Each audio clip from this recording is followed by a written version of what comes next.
ഇന്നൽ ഹംദലില്ലാഹ് ഉസല്ലി വഉസല്ലിമു അലാ നബിയിനാ മുസ്തഫ മുഹമ്മദിൻ സല്ലല്ലാഹു അലൈഹി വസല്ലം വഅലാ ആലിഹി വസഹ്ബിഹി അജ്മഈൻ. അമ്മാ ബഅദ്. അഊദു ബില്ലാഹി മിനശ് ശൈത്വാനിർ റജീം. ബിസ്മില്ലാഹിർ റഹ്മാനിർ റഹീം. സൂറ ആൽ ഇംറാൻ 137ാമത്തെ വചനത്തിന്റെ വ്യാഖ്യാനം നോക്കൂ നിങ്ങൾ. ഖദ് ഖലത് മിൻ ഖബ്ലികും, നിങ്ങൾക്ക് മുമ്പ് കഴിഞ്ഞു പോയിട്ടുണ്ട്.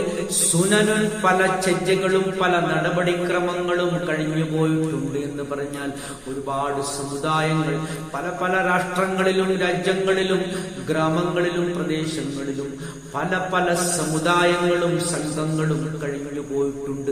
അവർക്കൊക്കെയും പ്രത്യേകമായ ചര്യകൾ ഉണ്ടായിരുന്നു. അല്ലാഹു സുബ്ഹാനഹു വ തആല അവരിലേക്കൊക്കെയും റസൂലുമാരെ നബിമാരെയും അയച്ചിട്ടുണ്ടായിരുന്നു.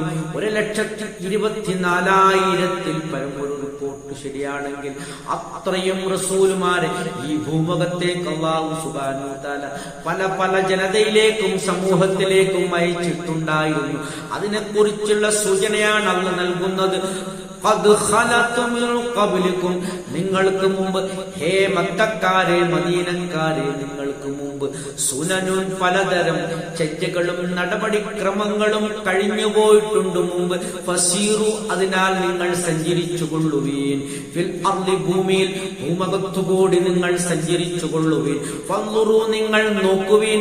കൈഫ കാന ആഖിബത്തുൽ മുകദ്ദിബീൻ, കൈഫ കാന എങ്ങനെയായിരുന്നുവെന്ന്, ആഖിബത്ത് അന്ത്യം എങ്ങനെയായിരുന്നുവെന്ന്, അൽ മുകദ്ദിബീൻ വ്യാജവാദികളുടെ, അല്ലാഹുവിന്റെ റസൂലിനെ നിഷേധിച്ച, അല്ലാഹുവിന്റെ ചര്യകളെയും നടപടിക്രമങ്ങളെയും അല്ലാഹുവിന്റെ വേദഗ്രന്ഥത്തെയും നിഷേധിച്ച ആ വ്യാജവാദികളുടെ, അതിനെയൊക്കെ കളമാക്കിയ വ്യാജവാദികളുടെ അന്ത്യം പര്യവസാനം എങ്ങനെയായിരുന്നുവെന്ന്, അതിന്റെ ബാക്കിയായ അവശിഷ്ടങ്ങൾ നോക്കി നിങ്ങൾ പഠിക്കണം, നിങ്ങൾ ചിന്തിക്കണം, മനസ്സിലാക്കണമെന്നാണ്.